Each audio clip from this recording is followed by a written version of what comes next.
Lima letak apa? Cepat.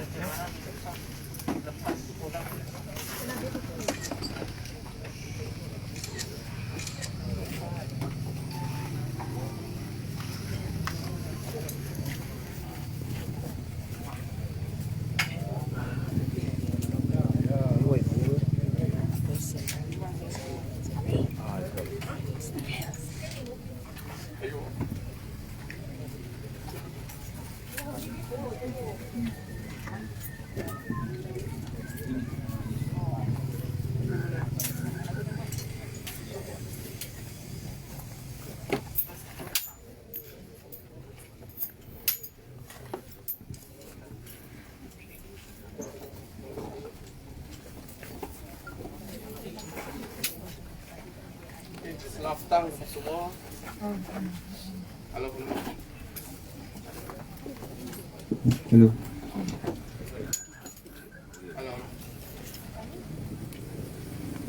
Halo. Selaftang semua yang hadir pada sidang ABA yang diadakan petang ni. Saya mohon maaf kerana saya baru selesai sidang Dewan dan pergilah ke sini paksa mengalami jam juga. Di sebelah kiri saya Puan Haslina, pemangku pengarah luas. Sebelah kanan saya Adun kawasan Rawang dan juga Adun daripada Pelapon Kelang yang turut hadir, dan juga pengarah alam sekitar Selangor Puan Muazziyah, dan daripada Air Selangor. Hari ini kita Selangor mengalami sekali lagi pencemaran berbau yang dikesan di Sungai Selangor. Pada jam 12.20, loji rawatan air Rantau Panjang terpaksa henti tugas kerana terkesan bacaan pencemaran berbau sebanyak 8 tun. Dan pada jam pukul 1 petang, loji rawatan air SSP 123 terpaksa dihenti tugas kerana juga terkesan pencemaran berbau sebanyak 4 tun. Sehingga kini jam 6 petang, LRA Rantau Panjang bacaan telah dikurangkan dari 8 ke 4 tun. Tapi di SSP 123 masih 4 tun. So loji rawatan air masih bertugas. Untuk maklumat semua, pencemaran berbau tersebut disyaki berpunca daripada discharge effluent dari loji rawatan kumpahan Indah Water Consortium di sini GPK 225 Taman Vilox Rawang. So akibat daripada pelepasan tanpa kebenaran ataupun illegal discharge ke huluang ataupun manhole berhampiran. So jarak loji IWK ke LRA Rantau Panjang ada anggaran sebanyak 12 km. So ada illegal discharge yang kita tak dapat kesan berada di manhole yang berhampiran, kita syaki. Dalam usaha menangani isu bau di Sungai Selangor, pihak luar telah mengaktifkan operasi pengempaman air kolam, iaitu OPAK Besraya Jaya, sehingga 192 juta liter sehari, iaitu million liter per day, bagi tujuan meningkatkan faktor pencairan, iaitu dilution factor, dan pelepasan air empangan sungai tinggi sebanyak 500 juta liter sehari dan empangan Sungai Selangor sebanyak 300 juta liter sehari.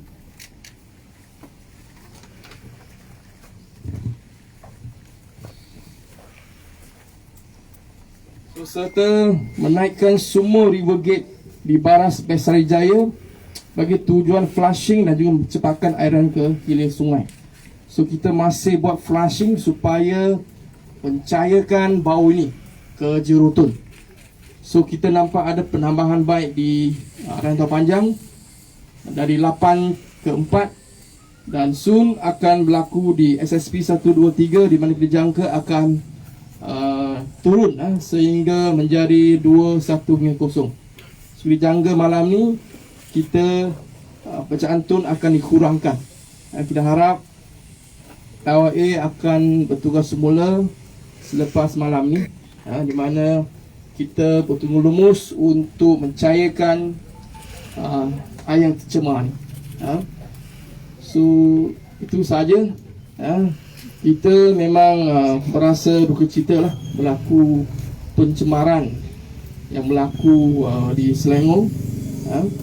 Tapi kali ini berlainan sikit.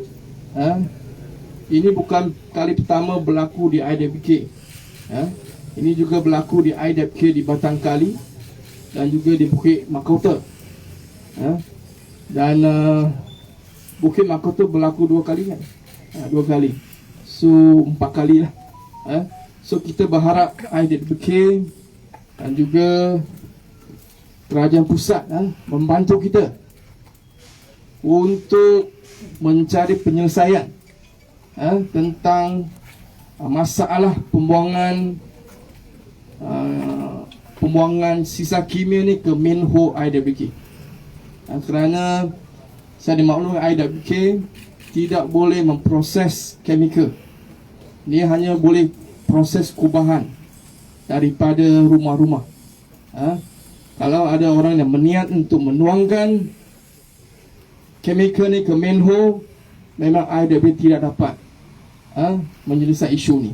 Sebab itulah IWK Minho ni telah pun sejak dah seminggu tidak beroperasi kerana dicemari oleh chemical dan mereka tidak boleh proses. Dan nampak ada bau macam mango, macam strawberry, nangka, bau nangka. So mereka IWK pun menjadi mangsa. Dan kita harap kerajaan pusat, kerana IWK di bawah pusat Kementerian Kewangan, kita harap kerajaan pusat dapat membantu kita untuk menyelesaikan isu di IWK ni.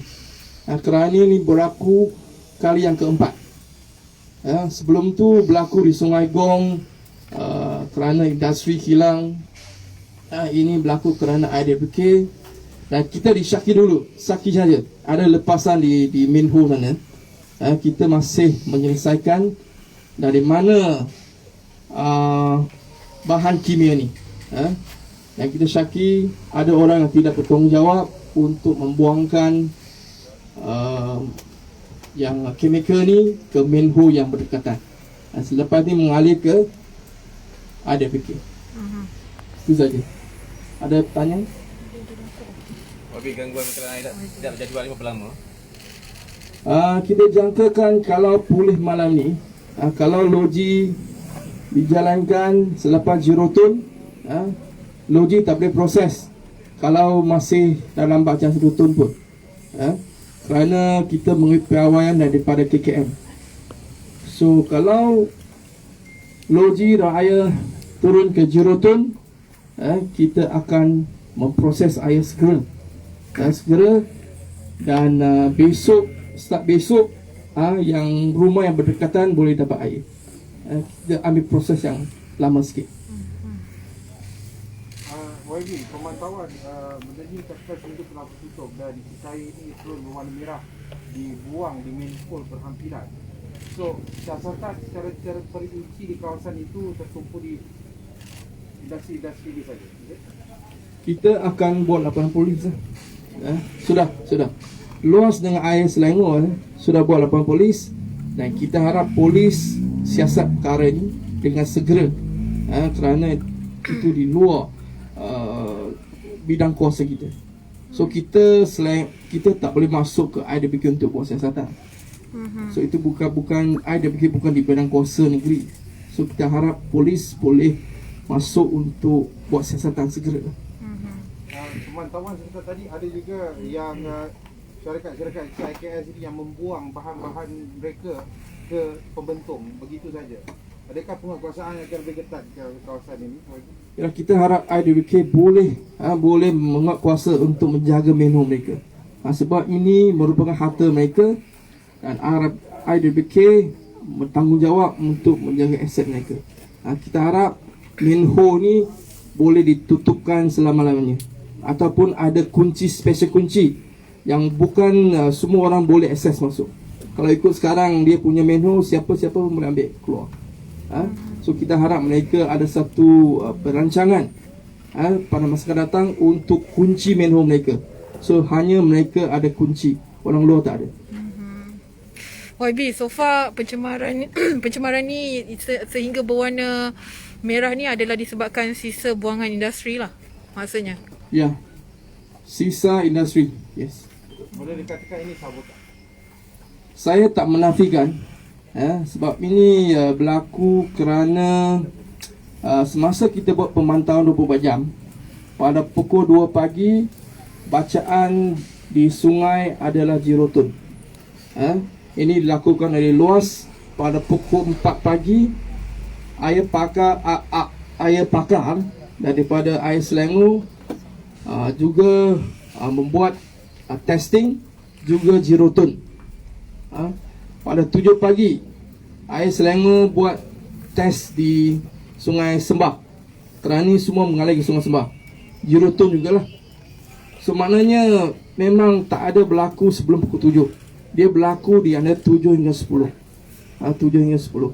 So ini juga berlaku kerana kerajaan negeri telah pun selepas meluluskan enactment luas pindaan di Dewan Negeri Selangor semalam, di mana kita telah pun menaikkan hukuman daripada sekarang 100,000 ke minimum 200,000 dan maksimum 1 juta, dan penjara tidak lebih dari 3 tahun. So dulu luas enactment di penjara di denda 100 atau penjara lebih 3 tahun. Sekarang 2 sekali. Kalau siapa-siapa buat kesalahan, disebabkan kesalahan, ia akan bukan sahaja denda tapi juga dipenjarakan dan juga akan denda untuk buat pembersihan. Kalau pembersihan tu berlaku 2 juta ringgit, syarikat tu perlu bayar 2 juta juga. So kita ada kuasa untuk mensita kilang mereka dan barang mereka, supaya mereka turut untuk bayar ganti rugi untuk pembersihan. OIB, ini berlaku di Lozi. Kalau sebelum ni yang berlaku katakan dalam tempoh pagi, tapi kali ini mungkin pagi ke tengah hari ia berlaku. Jadi apabila rang undang-undang tu enactment tu dikuatkan, tapi seolah-olah mereka ini masih bergiat. Adakah kawasan-kawasan ini, kawasan-kawasan sensitif ini akan diletakkan CCTV bagi penguasaan lebih elok? Kawasan ini terlalu luas, beratus anak-anak sungai. Kita harap di mana pusat juga, di mana saya difahamkan Akta Kualiti Alam Sekeliling 1974 akan dipindah juga dengan denda dan juga penjara yang lebih ketat.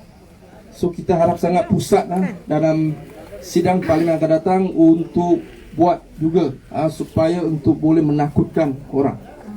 Dan kita harap, kita terima kasih kepada polis, di mana sebelum tu polis telah pun menangkap beberapa suspek untuk kes yang lain dan didakwa di bawah Akta Keseksaan, Kanun Keseksaan 430, Section 430 Akta Kanun Keseksaan, di mana kalau disabit kesalahan akan dipenjara minimum 5 tahun dan maksimum 30 tahun. Ini yang kita tahu, kita mahu supaya satu di mana satu undang-undang yang lebih ketat untuk dikenakan kepada mereka yang buat salah. Ya memang semua kita akan buat pantauan. Actually kita buat pemantauan 24 jam di sungai, luas air Selangor, JAS, semua terlibat. Kita bertunggu lumus, kita tak pernah rehat, tapi ada juga orang yang tidak bertanggungjawab buat perkara ini, berulang lagi. Mereka sudah cari tempat lain, tak ada tempat, cari IWK pula. So saya juga memang tidak puas hatilah. Memang kesal tentang tindakan orang tidak bertanggungjawab ini. So saya harap polis boleh buat siasatan segera untuk menangkap mereka yang melakukan kesalahan ini, supaya mendakwa mereka ke mahkamah. Tapi ada usaha untuk menghentikan aktiviti industri di sini, memandangkan disyaki penyebab pencemaran. Boleh hentikan sekejap? Tak boleh lah. Industri semua ada berlesen. So ada orang banyak yang salah tanggungjawab, tak salah faham. Bukan hanya industri haram yang melakukan. Yang kebanyakan ni kita tangkap ni industri yang berlesen. Sebab itulah saya harap penguatkuasa akan lebih ketat dijalankan pemantauan. Saya rasa Jabatan Alam Sekitar betul-betul lemus buat pemantauan, buat spot check setiap hari. Bukan tak ada buat setiap hari, tapi juga ada yang buat. Kita tak boleh tunggu di sana 24 jam, tunggu dia buat kesalahan, tidak. So itulah masalah yang kita hadapi sekarang. Yang kilang yang dirikan ni wujud berpuluh tahun dah, zaman dulu lah. So kita tak boleh kata tutup. Kita akan kena sue ni. So kalau mereka ikut SOP, ikut peraturan yang ditetapkan oleh JAS, saya tak ada masalah. Apa salahnya kita bagi dia untuk jalankan operasi. Tadi Wali ada sebut 7 hari tidak berfungsi kat sini. Adakah pihak IWK ada makna berkajian negeri kemungkinan akan jadi pencemaran? Kita tidak dapat maklumat ini. Tapi saya baru dapat daripada penduduk di sini, kata kemungkinan ada kebocoran berlaku di bawah tanah. So ni syaki saja. So kita akan siasat dengan macam mana. Kebocoran macam mana juga? Kebocoran kemungkinan daripada tanah. So pipe juga. So mengalir ke tanah dan mengalir ke longkang. Akan menggunakan pencemaran yang sama lah, bau solvent ke apa benda. Saya berlaku di sini lah. Mereka kata mereka mendakwa lah ada kebocoran berlaku di plant IWK ni. Oh, okey. Selain itu ada tak pembuangan terus ke longkang? Apa tu? Pembuangan sisa kimia terus ke longkang. Memang ada. Ada. Memang ada. Melalui manhole. Manhole dan mengalir ke sini. Setakat pukul 6 Roji rata air rantai panjang 4 tun dan SSP 1, 2, 3 4 tun. So kita kalau sebab rantai panjang di atas SSP 1, 2, 3, kalau kita dapat cairkan di rantai panjang 4 tun, so di SSP akan cair juga sekitar 1 atau 2 tun. So dia 5 jam. 5 jam daripada rantai panjang mengalir ke SSP 1, 2, 3. Dengan arena alus tu dapat arena 5 jam. So kita memang jangka malam ni pacat akan turun ke 1 tun dan seluruhnya ke 0 tun lah. Malam ni juga. Okay. Apa yang tadi task force tu macam mana? Berapa cepat boleh ditubuhkan? Kan sebelum ni MB dia sebut nak tambah kaki tangan supaya ini memang telah lulus dalam rancangan kita. Sekarang luas tengah telah pun rekrut lebih ramai pekerja dan akan lagi rekrut lagi bertambah pekerja dengan shift 24 jam kerjasama dengan Air Selangor untuk pemantauan 24 jam. Kita memang tidak berehat. Sentiasa setiap jam membuat pemantauan di setiap lembangan sungai, terutama Sungai Selangor dan Sungai Langan. penggunaan drone bila